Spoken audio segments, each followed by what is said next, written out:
It's been over 3 hours. Slimy should have been back by now. Wait, I see a strong glow. It's Slimy.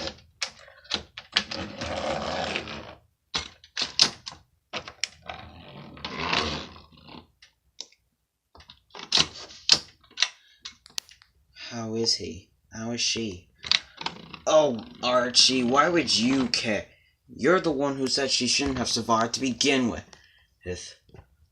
Slimy, is she dead? No, she survived, but she nearly suffered from a boiler explosion due to a hole being created in her boiler, and that's how she was starting to leak steam. Everyone, please forgive me. Huh? I'm sorry for everything I said. Please forgive me. Okay, we forgive you, said Nicholas, but you have to owe Jessie an apology when she's fitter, when she's done with her repairs.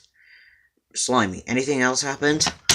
No, she was blacked out because of it, but that the workman couldn't tell me. I suggest we just get some sleep and find out tomorrow. The next day rolled around, and Violet was taking some paint and coal to the works. When she looked inside, she saw Jessie still blacked out.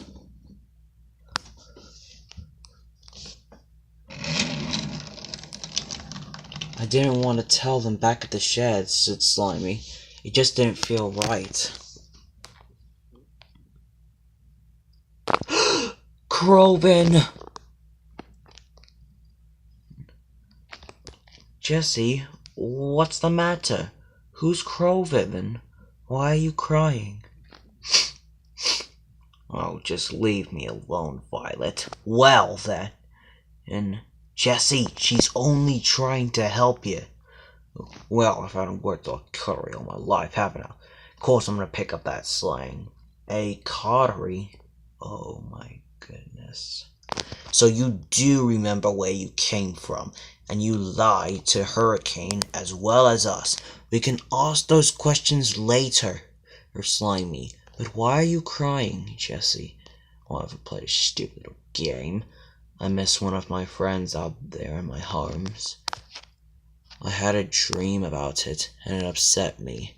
Are you happy now? Well, surely, if you want to go back and see him or her, why are you crying? I can't see him. Why not? Surely, he's dead.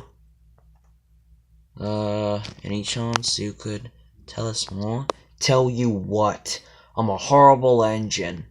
I killed him. It was my fault. He's no longer here. What else do you want to know? Know about your past. Do you remember all of it? If so, we may be able to comfort you better. Well, I used to work in a colliery alongside one of my friends. His name was Croven, and I looked up to him because he was a unique best friend. He used to be called 87546, but after he had left your island, after he had left Sodor and came into there, he changed. But he was fitted with vacuum brakes from the very start. I suppose these steam brakes I have. For this reason alone, he was placed in charge of the trains down to the Mainland station. Meanwhile, I was only allowed to shut inside the colliery. Despite this, we were happy. Somewhat. But over a period of time, however, he started to get ill more and more frequently, and I was near enough running the entire colliery by myself. But therefore, I was entrusted with some trucks down to the station. You'll do well, Jessie. But what if I coupling snaps, or I can't stop the train in time and crash into the buffers? What then? As always, Jessie, stop worrying so much. Isn't this what you've dreamed about? Finally, a good long run to stretch your wheels. Go on, you'll be fine, my friend. Thank you. Where would you be without me, eh? I don't know. You promise you'll always be there? Of course I will. Now go. You don't want to be late, do ya?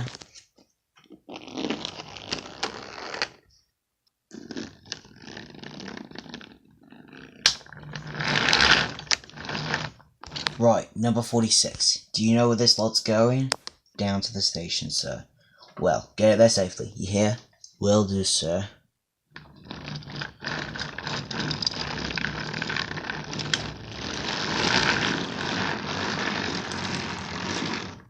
The run proved successfully while I was entrusted with the trains, but when I got to the station, however, I met this arrogant diesel engine with a claw that was claiming he was beyond this type of work. Either way, I tried to put on a happy face. Hello, I've never seen you taking this train before. My name's Jessie, and it's my first time out to the station. Push off, small fry, charming.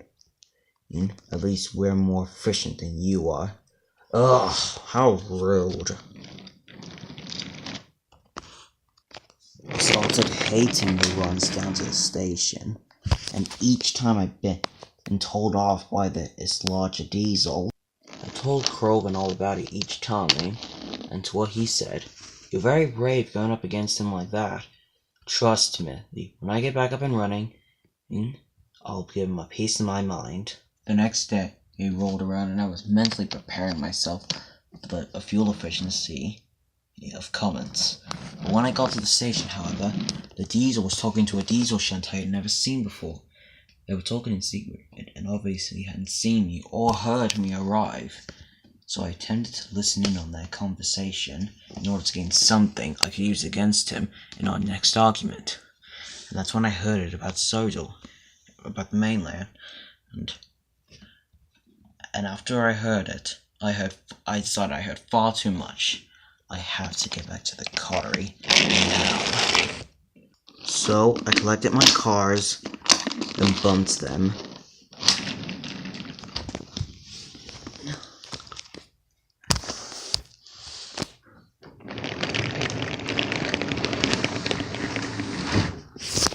Hang on, she heard it. She heard our plan. What are we gonna do now? It's fine. I have a plan for her. Killing two birds with one stone, to be precise. I remember telling Krogan all about it the second I got back in. To be fair, Jessie, diesels have been saying that for years. In other news, I received a new part today. It's one of the vans you brought up here. So I'm one step closer to being operational again. Isn't that brilliant, my friend? Oh, that's ace. Krogan, I'm so glad. A few more components, and I'll be as good as new. The next few days were rough, but the dreaded day came around where I had to meet him again, and I was desperately hoping another diesel was taking the train. When I got there, the diesel was there, and seemed upset to see me. "What are you doing here?" he asked. "I have to pick up your cars, remember? Not like I wanted to be here." "No matter. You best get going. But I haven't got your cars yet. I don't think that should be your main concern right now. Do you not remember last week when you eavesdropped in our private conversation? You didn't realize what cars you picked up, did you?" "What do you mean?" "You picked up 3 cars, with parts in them, did you?" "Yes, those were parts for Krogan, my friend. Why does that concern you?" 2 cars had parts for your friend, but those weren't parts inside the second van.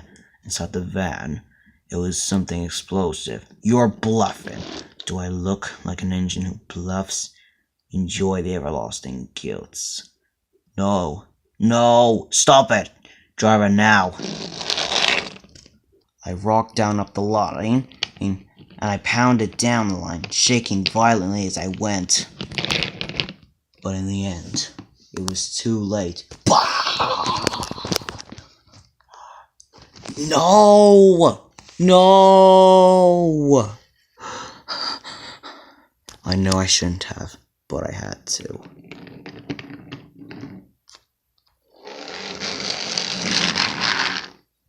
I don't know if you've ever seen your own friend die before you, but that is some serious sadness. All I saw of my friend was the twisted pile of metal. There was blood everywhere, from the workers, and also my own friend. I knew I couldn't stay there, and I knew far too much, and I would suffer the same fate he did. But I did know with that conversation where the diesel was going, so I ran. I ran from what a little coward I am, taking a truckload of coal with me. I set off here. I ran through day and night, and eventually I got here. And so, that's my life. Well, the most recent part of it. I don't think you need to know any more than that. Are you happy? Is this what you two wanted? I now understand your freak out over in the sheds yesterday. You thought the paint was blood, didn't you? Yeah. You came here to seek revenge on that diesel for the destroy of your friend. Indeed, the reasonable thing is to tell Hurricane. I understand. Come on, and Slimy. Jessie has no chance of returning to her old line. She seems eager to work. She even tried to move some cars, even knowing that she would struggle. That's determination. I heard none of this, so neither will Archie. But we have a plan. Oh, thank you. I promise, I'll truly promise I'll be good. Thank you for everything. Listen, Jessie, we'll come back here tomorrow. I'm sure your repairs will be done by then. And then we'll find a way to bring Coven back. We remember a spell. Thank you. Thank you so much, Violet and Slimy. Bye. See you tomorrow. Bye, guys.